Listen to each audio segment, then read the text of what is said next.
शिवजी की अजब महिमा का गजब रहस्य। कहते हैं जिसका कोई नहीं है उसके भोलेनाथ हैं। शायद यही वजह है कि भूत और प्रेतों को भी भोलेनाथ अपनी शरण में रखते हैं। लेकिन क्या आपको पता है कि वह अपने गले में नाग, जटा में गंगा, सिर पर चंद्रमा और हाथ में त्रिशूल डमरू क्यों धारण करते हैं? तो आइए पौराणिक कथाओं में वर्णित इन रहस्यों से पर्दा उठाते हैं। महादेव ने गंगा इसलिए की थी धारण। कथाओं के अनुसार महाराज भागीरथ ने अपने पूर्वजों को जीवन मरण के दोष से मुक्त करने के लिए गंगा का पृथ्वी पर लाने के लिए कठोर तप किया। इससे मां गंगा प्रसन्न हुई और वो पृथ्वी पर आने को तैयार हो गईं। इसके बाद जैसे ही गंगा पृथ्वी पर अवतरित हुई तो भोलेनाथ ने उनका अभिमान चूर करने के लिए उन्हें अपनी जटाओं में कैद कर लिया। हालांकि गंगा के माफी मांगने पर उन्हें मुक्त भी कर दिया, तो इसलिए धारण किया था शीश पर चंद्रमा। भोलेनाथ के शीश पर चंद्रमा धारण करने को लेकर शिव पुराण में कथा मिलती है। इसके अनुसार महाराज दक्ष ने अपनी 27 कन्याओं का विवाह चंद्रमा के साथ किया था, लेकिन चंद्रमा रोहिणी से अत्यधिक प्रेम करते थे। दक्ष की पुत्रियों ने इसकी शिकायत की। तब दक्ष ने चंद्रमा को क्षय रोग से ग्रसित होने का शाप दिया। इससे बचने के लिए चंद्रमा ने भगवान शिव की पूजा की। भोलेनाथ चंद्रमा के भक्ति भाव से प्रसन्न हुए और उनके प्राणों की रक्षा की। साथ ही चंद्रमा को अपने सिर पर धारण किया। लेकिन आज भी चंद्रमा के घटने बढ़ने कारण महाराज दक्ष का शाप ही माना जाता है। महादेव का त्रिशूल धारण करने का रहस्य। पौराणिक कथाओं के अनुसार भोलेनाथ के हाथों में त्रिशूल का जिक्र सृष्टि के आरंभ से ही मिलता है।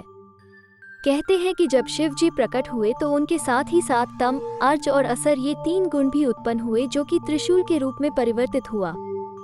क्योंकि इन गुणों में सामंजस्य बनाए रखना बेहद आवश्यक था, तो भोलेनाथ ने इन तीनों गुणों को त्रिशूल रूप में अपने हाथ में धारण किया।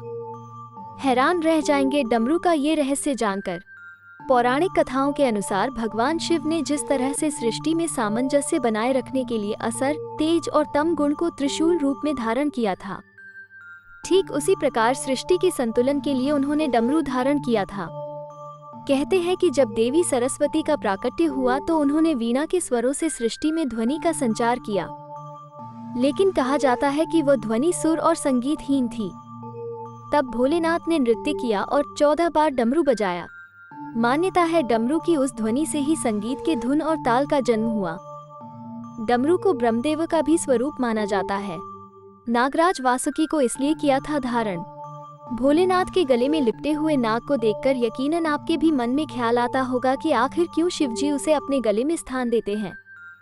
पौराणिक कथाओं के अनुसार नागराज वासुकी भगवान शिव के परम भक्त थे।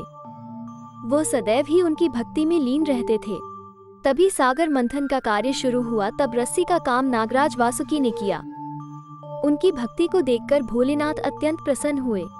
उन्होंने वासुकी को उसे अपने गले से लिपटे रहने का वरदान दिया। इस तरह नागराज वासुकी अमर भी हो गए।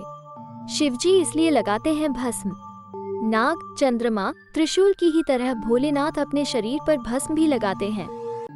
इस विषय में मान्यता है कि शिवजी को मृत्यु का स्वामी माना गया है और शिवजी शव के जलने के बाद बची भस्म को अपने शरीर पर धारण करते हैं।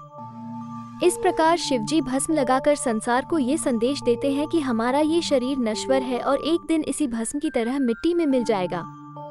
इसलिए हमें अपने शरीर पर गर्व नहीं करना चाहिए।